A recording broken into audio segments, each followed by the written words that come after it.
Hello and welcome to the Hot Seat. Tonight we host the Homabay Women Representative Gladys Wanga, who's also the chair of the Park Committee in Parliament. Thank you for joining us. Let's have a conversation. Thank you so much, Mahesh, for joining us on the show. How is it going? It's been okay, but now we are a bit limited by all the new restrictions that have been put for COVID. So we are just hoping that everybody will be able to take responsibility for their own safety, as we've had. Our health system is getting overwhelmed, hospital beds, ICU beds, so prevention is better than cure. So that's the spirit. It's a spirit of responsibility. What can I do to make sure I and my family and my friends are safe during this season? So in that spirit, have you taken the jab? Yes. How was it, and would you recommend Kenyans, because there are so many people who are afraid of taking the jab? They shouldn't be afraid. They should go right out there and take the jab if they can, especially those who are eligible, those who are over for this particular phase, those who are above 58, those who are on the front line. I would recommend any time. Of course, there are some small side effects. You'll have a fever here, headache there, fatigue here, 24 hours, 48 hours, but the benefits far outweigh those side effects. Those are minor. So I'd really encourage every single person out there, if you are eligible and if you can access the jab, take it. Why? Because as a country, we need to move forward. Even the economies that are moving forward right now are those who have vaccinated 70–80% of their population, have built the herd immunity, and are no longer now threatened by COVID. So you out there, take the jab. All right, and I think with the restrictions now, maybe this is the right period for everyone out there to go for the jab if you can. So now let's come back to your story. Who is Gladys Wanga? Gladys Wanga here is actually, those who've known me long enough know Gladys, Atieno, Nyasuna, and then Wanga has come a bit later. Daughter of a politician as well, born in a political family. My father, John Nyasuna, was chairman of Kisumu County Council in the 80s. Yes, late 70s and early 80s. I was born as my father was a councillor. So I got into politics very early. My mother was a businesswoman, did a lot of business, but was also very, very hardworking. I'm born in a family of 7. So my father was polygamous, so we have 2 houses and many kids, but we are all one. So I really grew up in politics. I remember as young as class 3, when my father was running, my mother and I would be distributing salt and matchboxes at night, you know, to villages, and therefore when I'm in politics, I'm like fish in water. That's your best place. Yes, that's my best place. I've you know, been through school, worked, but married now with 2 children, Kayo and Essie. And now second-term woman rep for Homabay County, but I was also a student leader in Kenyatta University. Yeah, I wanted to come, before we go to your leadership, how was it like going through the education system for you, especially in your primary and high school? Okay. So in primary school, I was at Aga Khan Primary School in Kisumu. My father was a big believer in education. He always said that the only investment he could make in me was to give me an education, but not to build me houses and give me an inheritance of wealth, but to give me an inheritance of a good education. And with hindsight, I can only thank him, because I think he was very, very right. You know, may God rest his soul in peace, but he was very right in that choice. So we lived in the village, but he always said that he was going to make sure he pays for the best education. So every day he drove us to Aga Khan Primary School in Kisumu and back home. You're driven to school back in the day? because he was a politician. Oh, he had money. Yeah, I mean, he didn't have money. The thing is, it's a seesaw. You know, with politics, you have money today and you don't have it tomorrow. When you're out of season. So I've seen the best of all lives, without anything and with in affluence and without anything. So he took us to school every single morning. That didn't say that we didn't take matatus to school. We did. I mean, so I'm really not an affluent, brought up person. I don't want to use that word, but we are there. You were hustlers. No, I don't want to use that word because I think it's been so misused. So, wacha ikae. So yeah. So high school, I went to Kisumu Girls High School, all the way from Form 1 to Form 4. While in high school, I was still, we had a lot of, you know, I was the head girl then, and one time we had the prefects, you know, had a go-slow because they felt they were not being treated right by the administration. So when they were asked who told you to go on the go-slow, they all said it was me, even though I thought it was a conversation we all had. To Were you the one who came up with the idea? No, well, I don't even remember that I was the one, but at the end of the day, I had to take responsibility. For a whole year, I was suspended, actually. The whole of Form 3, I didn't go to school. I was just homeschooling. I was reading from home. And so when I went back to school and my father said, can you take her back to Form 3 so that she can do her Form 3 and then go to for the principal said, never. I can only accommodate her here for 1 year exactly. So she heads to Form 4 and she must pass her exams. By God's grace, we did very well and made it to Kenyatta University, where I studied appropriate technology, BSc in appropriate technology, later on studied for my master's in health management and several more. So that's really me from that side of things. And I understand well in KU, it's where you made the first female leader to get into elective position. How was that? Yeah, I was the first woman to become Secretary General of the Students' Union. And it wasn't easy because just like general society, university politics is also very chauvinistic. But I'm happy because after us, I've seen many young women who have become Secretary Generals after me, but also President, like recently at the University of Nairobi, we had Anne becoming President of the Union. So I'm happy to see that girls have grown since then. But at the time, that position was meant mainly for young men or boys, if you'd call them. So it wasn't an easy run, but it was a strong belief. In 2003, when the unions came back, because the final years of President Moi, he had banned all student unions because they had become the place for activism. All the opposition politicians, you know, were working closely with students' unions in the universities to advocate change. So President Moi had banned and suspended most of the student leaders. Actually not suspended, expelled most of the student leaders.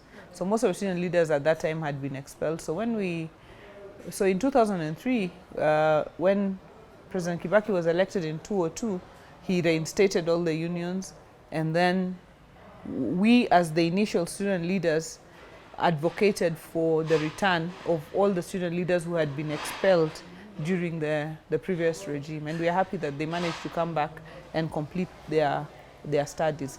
So it wasn't an easy ride, but watu lazima wajiamini, my friend. So, yeah, I mean, if I remember, I must have been a young girl by then, but I know universities used to make a lot of impact on the national politics. Where do you think the problem is? Because as we speak, the university leadership is not as vocal as was in your days.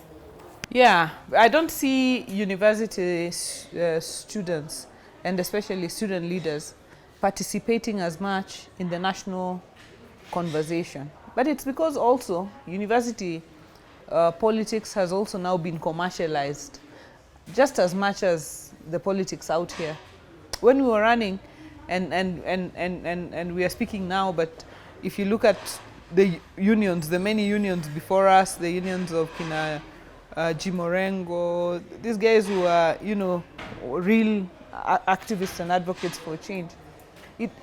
Student leadership in the university was not about bribing people or people going to cocoons, you know, tribal cocoons to run a certain agenda. It was about ideology, and it was the purest form of politics. I personally didn't have a cent. I just photocopied. I used to work in the cyber, you know, cafe. So I photocopied my. I just designed them myself. I printed them on an A4, black and white. I photocopied them. I pinned them with my friend Anolwande everywhere, and that was it. And when we came out, we were able to really speak to the issues that are affecting not just the students but the country. But today, you find people running in Prados, I don't know what, you know. So people come to the politicians of the day, and they get support to be able to go and run in the university. Once you get your support from a certain person or the other, you can't then go and criticize or champion things, you know, from against people who actually funded you to go and run. So I think that is what has compromised our current crop of student leaders. They need to wake up. You know, even right now people are saying, oh, there is no opposition in this country. I mean, if it was during our time, everything that went wrong, we spoke to it. Everything that went wrong in the nation. I remember when Homabay was killed, who was the chairman of the devolution committee. We all left our universities to go to Lee Funeral Home, to go and mourn and make a statement as to his murder, and that he was murdered because of his position on devolution for this country. But today, it's the students themselves who just sit there hoping that people who fought in first liberation, second liberation, third liberation are going to be the same ones who will be running on the streets for them. They must wake up. They must wake up. They must take their place in history, because everybody takes their place in the history of a country. And you cannot just be writing on Facebook. And, you know, this thing of, you know, students have now just become, you're throwing insults there on social media. What for? We want to see our student unions as what they were and what they were used for in the past. They must wake up now. I hope the students will heed to the call and change for the better of the nation. So now from KU, you transitioned now to the corporate world. Where did you end up, and how was that experience for you? Yeah, so when I left KU, I went straight to work for a trust called the Trust for African Rock Art. And everyone asks me, okay, so you studied a BSc in appropriate technologies, specifically renewable energies. So what were you doing at Trust? What the hell is rock art? That's what they even ask. Yeah. You know, what is that? But, you know, when you graduate, you're told you've been given the power to read. Yes. And do all that appertains. So if you wait to be in renewable energy because you studied renewable energy, it might be a problem. But what actually happened is, and believe you me, I saw a small advert in the newspaper. Do you know those adverts that are in page 20? They're in page 30 somewhere, and they're tiny like this. And it read, intern wanted. And then they said, can you write, for you to be accepted as an intern, please write an essay of, on the value of African rock art and send it to this email address. And that's exactly what I did. I went and took, Google was my friend, so I researched, you know, what is African rock art, where is it found, and so on. And I put my essay together and I sent it to that email address. And when I did, I was invited for an interview. I was told, come to, you know, some place in Karen for an interview. And when I went, and I did my research, you know. I didn't say, okay, me, I'm a renewable energies person. I know nothing about rock art, so I'm just going to go to that interview and say, I know nothing about rock art. And this is a lesson to young people, because people sit there and say, okay, I'm just waiting for a job in line with what I studied and so on.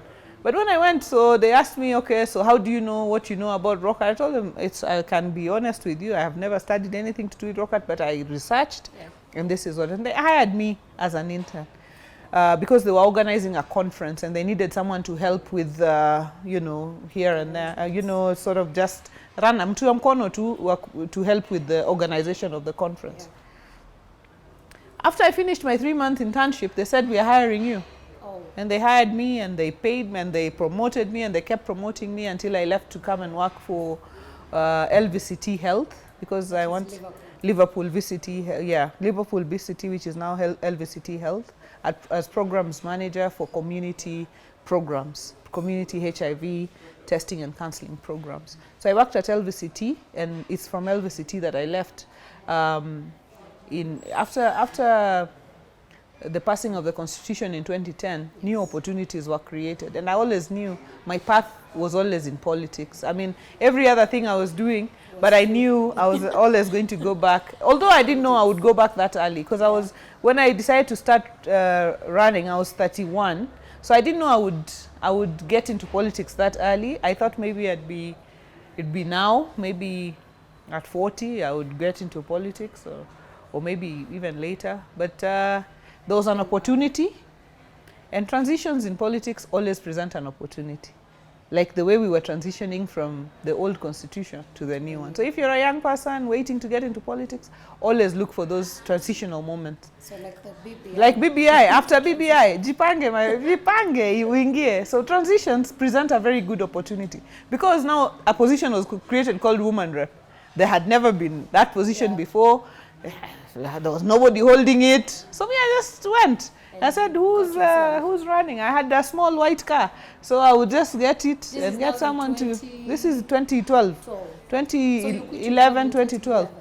I didn't quit my job, actually. And I had very kind bosses. So I went to my boss, who was Dr. Nduko Kilonzo. She's now... She's now head of Cambridge. She went to National AIDS Control Council, and I think now she's at Cambridge. So I went to her and discussed with her and told her, Doc, you know I'm a political animal, but I don't know that if I run, I will win. So if you allow me, I can be doing some things over weekends, kidogo kidogo. Maybe if I manage, fine. But if I don't, you just allow me to come and continue with my work. And she said, fine. So weekends and so on, I would go. I would, you know, survive down there, you know, sort of do wananchi things. Come back, and by God's grace, by the time I got my nomination certificate for ODM, now I came and told Nduko, I think now it's looking like it's a reality. So thank you very much for the opportunity and the chance. Now I think I can resign. So during this period where you're working over the weekend, and I mean working on your day job and weekend getting yourself with the community, were you a member of a party? Yes. So I joined ODM. You know, from my school days, yes. From my days as a student leader, I was always, you know, I was going to ODM functions, political party things. You know, because as student leaders, we were always involved with this thing. So I didn't quite leave. So I was always in and out of activities. You know, you find like a politician, you know, you hang on them, you can ride with them to an event, come back, you know, so that sort of thing, but nothing explicit. Not that I was involved publicly in political events. So now you now get your nomination papers. This is in 2012, must be towards, was it in December? Yes, we were doing elections in December, is it? No, we were doing elections in March. Yeah, March 2013. March 2013? Yes. So I think it was around January. Where you get your papers and now you hit the ground running. Yeah. How was that campaign period experience, especially as a first timer, basically now in real politics, and now managing to get in? Let me say that after we got nominated, we now got into a party thing. So we were like a package, you know, senator is so-and-so, governor is so-and-so, woman rep is so-and-so. So you sort of hang in there and just keep going and just keep going. So as much as you make your own investments, but there's also the leverage you make from the party and the other candidates of the party. So that was very helpful at that point. But I still did do my my structures, my ground structures, my secretariat structures, so that we would always have results. You know, in the run-up to the nomination, you must organize yourself well enough, you know, to be able to sail through. And that's what we did. But after the nomination, and also in some of our counties, the ticket means a lot. You know, once you have it, it means a lot. Sure, it's almost, you know, it means a lot. Yeah, once you have it, you're in a good space. So now March comes, we do the elections, and it's said that you've won. How was that feeling? It was really, really humbling. Yeah, it was very, very humbling. Very humbling, actually, because I didn't have anything. And nobody knew me. I was no one's. My father was in politics, but it was much earlier, you know, in the day, and he had passed on. And so, I personally, by the way, when I went to run, as I told you that I told Nduko, I just said, even if I don't win, I'll have put my name out there. I'll be somebody to be thought about in the future. So the fact that I actually went through and won, it was very, very humbling. And I was very grateful, you know, like to God and to the people of Homabay for giving me the opportunity to serve them. So I can tell you that it was a very, very humbling feeling and experience. And I always told myself, what will I ever do to thank these people for this honor that they have granted me, you know. I was competing against a very established lady. She had been commissioner, she had been provincial director of education, she had been commissioner at the TSC. She was called Rosaline Onyuka. She was born in Homabay, her mother was born in Homabay, she was married in Homabay, so everything of hers was around Homabay. Yet me, I was born in Kisumu, married in Homabay. I was barely 8 years married in Homabay. So I was a young girl then, you know. So it was really an honor. So you, against all odds, you fought your way into that position? Yes, I mean, as I tell you, I can't even say that, you know, that it's my effort. I reflect, and I'm always thankful to God for the honor. It's a faith project. My own election was a faith project. It wasn't, because, you know, people say, do you want to go, do you have money? You know, you who's going to run for election, do you have money? But people contributed to my campaign. People gave 5,000, others gave 10,000, others gave 3,000, others gave 1,000. People just contributed until we were able to keep going every other weekend and meeting with the people. Right. So, and now you get into Parliament in 2013, and you became very vocal suddenly. Like, we didn't know, we just knew Wanga in campaigns. Once in a while, their name is mentioned. But between 2013 and 2017, you became such, I think your name became so big that you now got a national face. What was the motivation, and how do you describe your first instance now in the House? Okay, many things, you know, even you know, other things, weaknesses, yeah, but I'm not a coward, and I'm a very courageous and outspoken person. So I speak my mind, I speak it strongly, I don't fear, I take risks, and it's throughout my you know, growing up and so on, you've seen that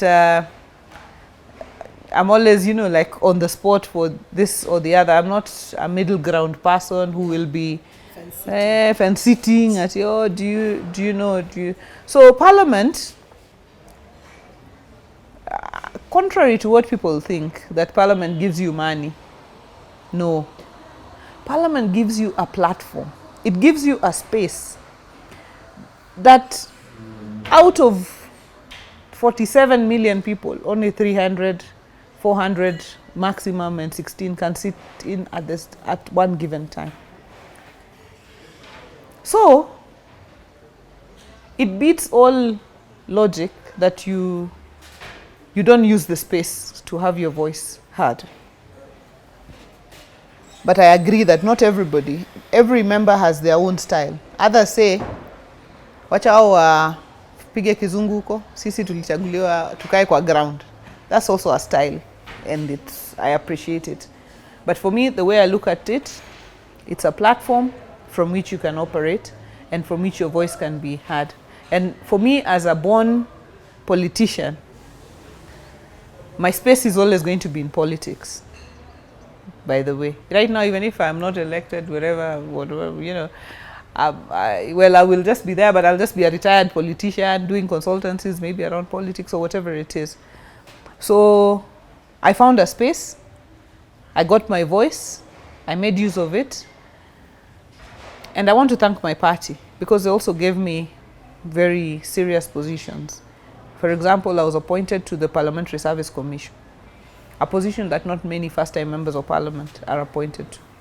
So that gave me also some level of clout and voice within Parliament, and for which I'm very, very grateful. Yeah, so I found my space. And then we were in a very difficult environment because we were opposition politicians. And the environment was very hard because it wasn't like now when we're in the handshake. You see, we are all relaxed and sasa people are saying, where is the opposition? But you see, when people listen to each other, there doesn't need to be head to head. You know, right now, even if there's a matter on the floor, you'll find that people can talk. You know, majority, minority can come and say, let's hold on to this, let's shelve it. But you know, last time it was, we will push it, whether you like it or you don't, you know, we will push through with it. So now 2013 was, I would say, a vocal parliament of some sort because of that opposition and government differences. But now 2017 came, the handshake came, and now it seems like parliament is now one. We don't know, as you're saying, we actually don't have an opposition per se. Do you feel that the handshake paralyzed opposition or government either? What I can say, because that question has been asked a lot. It has been asked whether there is still an opposition. You know, when we had the 2010 constitution, it was now majority and minority. So therefore, there's really no opposition per se. But what the handshake has done, in my view, it has made it possible for people to discuss. We will still arrive at the same result, you know? Like, for example, when you said, we have to fight corruption. Right now, you can see that the president is fighting corruption on his own volition because he's not going to be told, see, your people are corrupt. Because that time, if he fired someone, we'd say, this government is very corrupt. But now, because we are all encouraging him to do it, he is doing it, you know, he's fighting it. He appointed the DPP, the new DCI, they've done a good job. I mean, it doesn't have to, you know, sometimes it's not the same pace throughout. Maybe sometimes we have to wake them up and continue. But we can talk, the things that we used to say on the streets, we can now say to each other, inside parliament, inside boardrooms, between the president and prime minister. They can talk, they can say, this one I believe should go this way. And that's what it is. But you don't feel there's a fire that was put off? You know, especially as in terms of the quality of debates that now you hold. Yeah, let's say they are not as you know, fierce or fiery, but at the end of the day, what is the result? What is the end result? Because there's, you know, I can tell you, when we were in the opposition, we would say, we are not going to get what we want, but let's make our point. Let us filibuster, maybe. Let us, you know. So what is the result, especially in terms of development for Mwananchi? That's what we need to look at. Like right now, if we feel maybe like now fuel prices and so on, I can tell you there are intense discussions. You might not see them publicly on how to lower that. But our voices are being heard. We are achieving the same result or even better without the noise that kept Kenyans entertained and which they are probably missing. But why do you think most Kenyans feel there's a problem because of the handshake? Like, it has its good side, yes. I mean, we're enjoying peace, we're enjoying the progress you're talking about. But in terms of, there are certain things people feel if we had opposition active, then maybe it would be faster. Like it will take a whole month maybe to change, to lower the fuel prices. Previously, maybe it would have taken a week. No, let me tell you. We were just making noise, but they were just doing whatever they wanted to do. And Kenyans at the end of the day still elected, you know, still voted in huge numbers, you know? Yeah. All right. Let's come to women leadership in particular. What's the situation of the leadership of women in our parliament, and how would you rate it? Especially having been in leadership for the last 8 years now in both houses. Yeah. In terms of numbers, I think we did better, and I'm happy now that Kavindu was elected to the Senate. The Senate is now 2/3 compliant, and that's a big deal. That's a very, very big deal. For the National Assembly, I think our numbers are higher, but I'm a bit unhappy that we haven't been able to put up a united front on women's issues. We haven't, as we did in the last parliament, where we many times rose above our partisan politics to, you know, champion causes together. I'm afraid that this parliament, we have failed on that. And what is the reason? I can't place my finger on it, but people seem to hold very strong positions of, I am Kieleweke, I am Tangatang, and they think, you know, maybe because of that they can't let go of those positions. So there, hapo tumeanguka. Is there any particular achievement you'd say as female leaders you've attained for the betterment of the bigger population, especially the women? Yeah. In the last parliament we did, because in the last parliament, even the effort with which we pushed the 2/3 gender rule, even though we didn't get it, I think we did very well. We did the Marriage Act, we did the Matrimonial Properties Act. You know, the Marriage Act, you know, is what was able to say, you know, define marriages so that people are not just men have to decide what type of marriage they want to get into, and to the advantage of women. Matrimonial properties was also very important because people were, you know, you get into a marriage, you invest, you know, time, you take care of your family, you do everything. Then you're thrown out and you're told you are a housewife. The person who was earning was the man, and therefore you own nothing. Yet it is the comfort you provided and the work you did at home that made that possible. So matrimonial property said anything we acquire when we are together is 50-50. The second thing that was important in the matrimonial properties was if you marry a second wife, because polygamy now in the Marriage Act had been allowed. But if you marry a second wife, does she inherit all the property we have been working for the whole time? Now, matrimonial properties came and said, no, apana. 2007 to 2012, it was Gladys and Omar. Bas. Catherine comes in 2013. Now from 2013 to 2020, we now, anything acquired in that period, now you can talk about, but not what was acquired in your absence. So those are some of the things that as women leaders we managed to lobby together to get to. In this parliament, I think one of our bigger achievements has been what we managed to do within the BBI process, even though we were very divided. My disappointment is that even for a constitutional moment such as the BBI, we were unable as women, all women leaders, to come together to front a common position. Some said, I don't support BBI, therefore I'll not talk, I'll not even go there, I'll not even do what.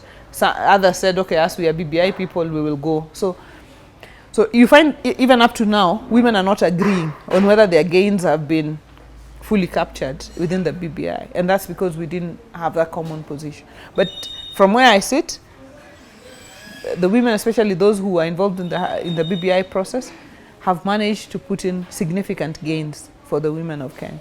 All right. And looking at the the new rules that have been put in place by the president because of the COVID situation.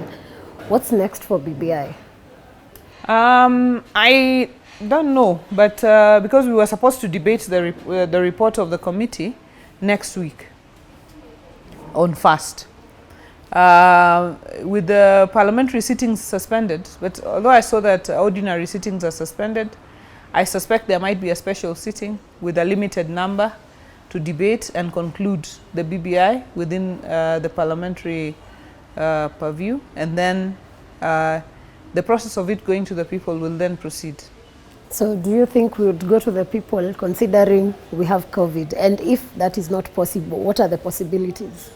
I think there are many ways of doing civic education for the people. It doesn't have to be physical. You know, Kenyans have become very innovative in the season when COVID has come.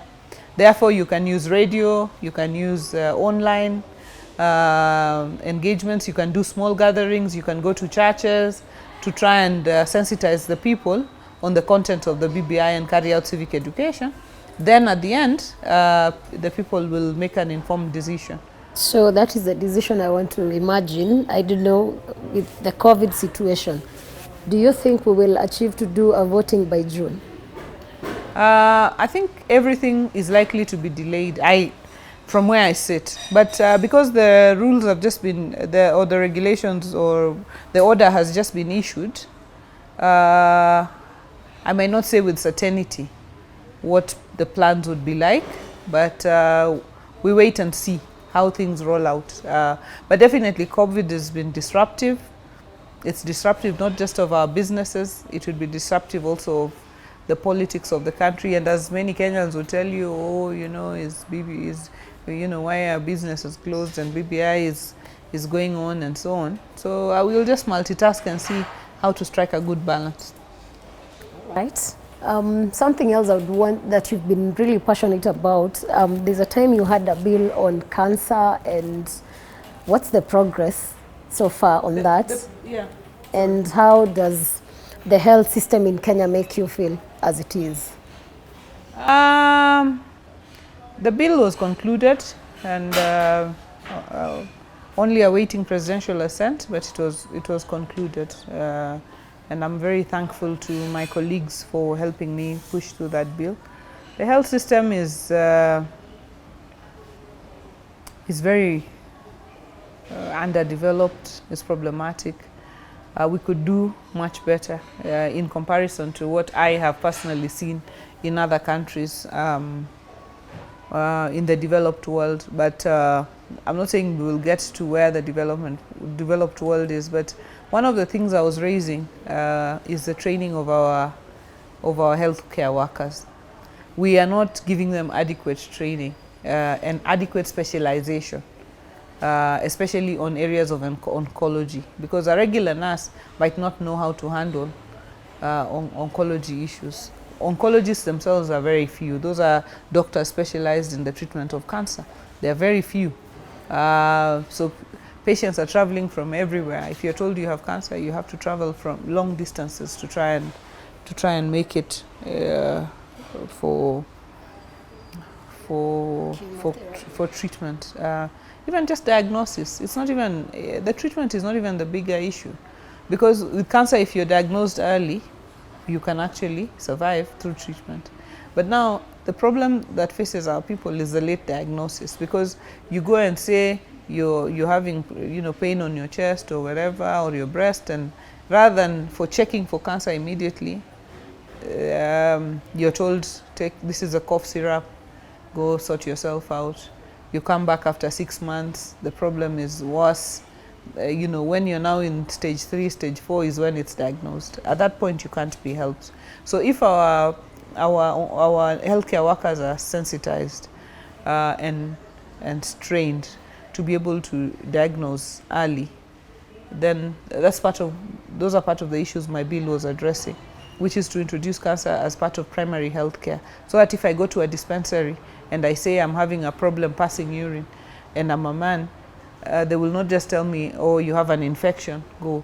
I have somebody there, even if it is a nurse at a level 3 facility, who can make a decision that then, in that case, we need to check your prostate or cervical cancer, you know, the CA cervix test should be available then at those lower levels, so that people are able to detect early some of these problems. Why do you think our health care system is failing? It's a combination of many issues. Already we were struggling even when health wasn't devolved.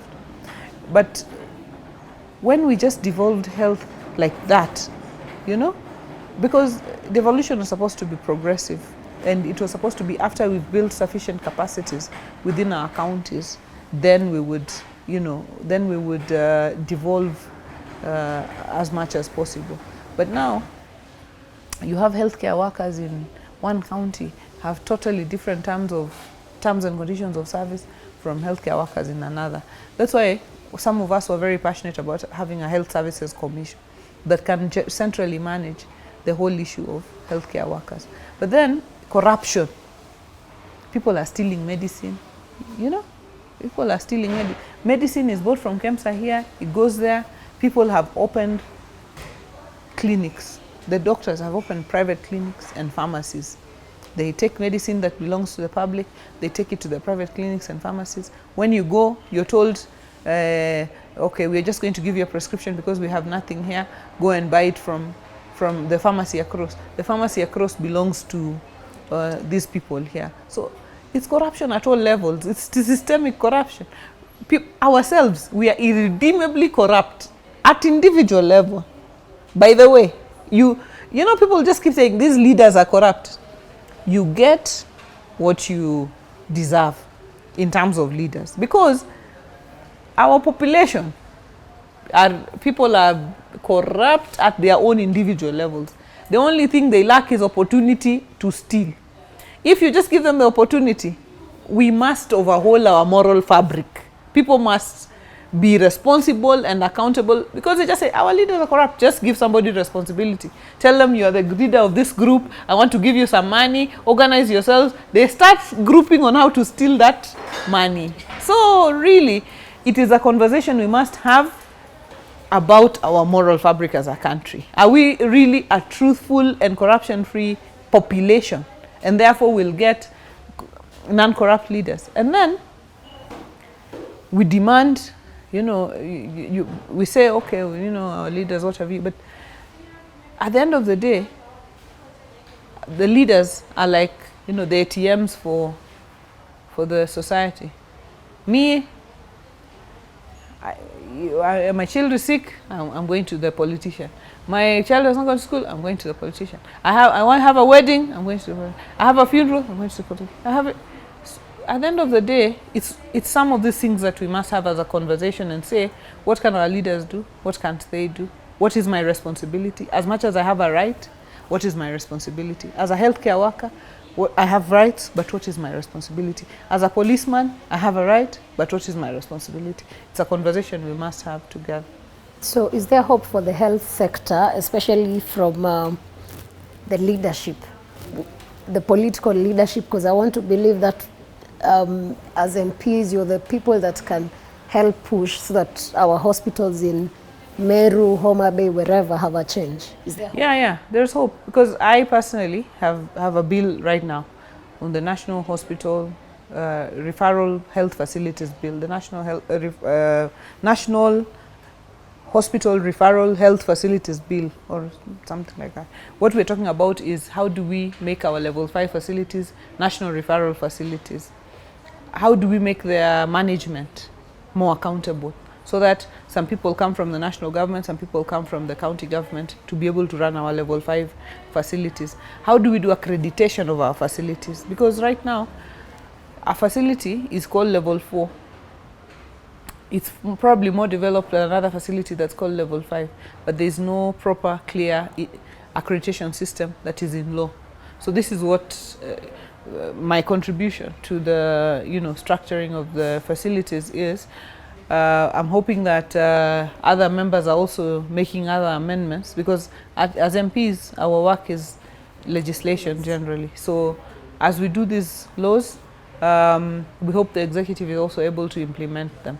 so that we're able to move forward, particularly within the counties, because health is now a devolved function. A lot of questions you raise, you'll be told, no, but health is devolved. So our counties must also take responsibility. So is there something the national government is doing with the counties for the sake of the people who need the services as we wait for the bill?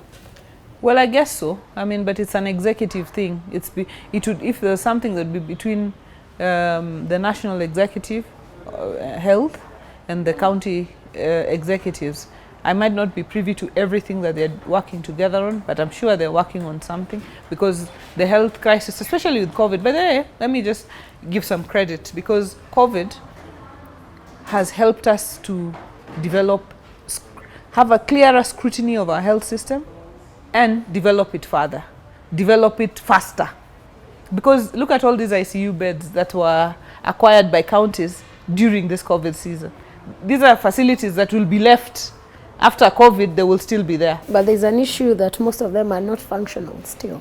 Yes, but even if they're not functional, look at the facilities that were built, look at the beds that were bought, look at, like I know in my county a lot of facilities were renovated, built, using some of the funding for COVID, and these facilities will remain.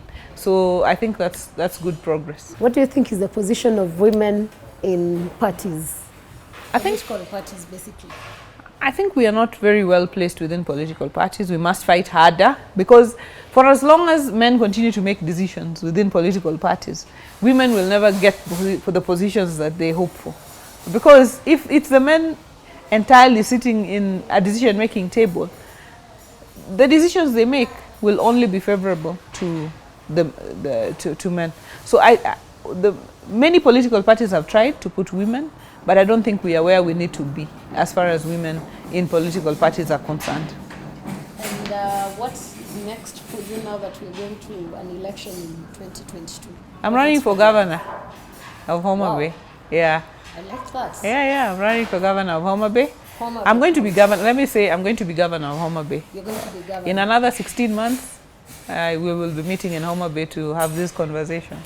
We love that. So you're about to beat Evans Kidero and I think John Mbadi. Those are the people I know who are running in Homabay. Oh yeah, those ones I will.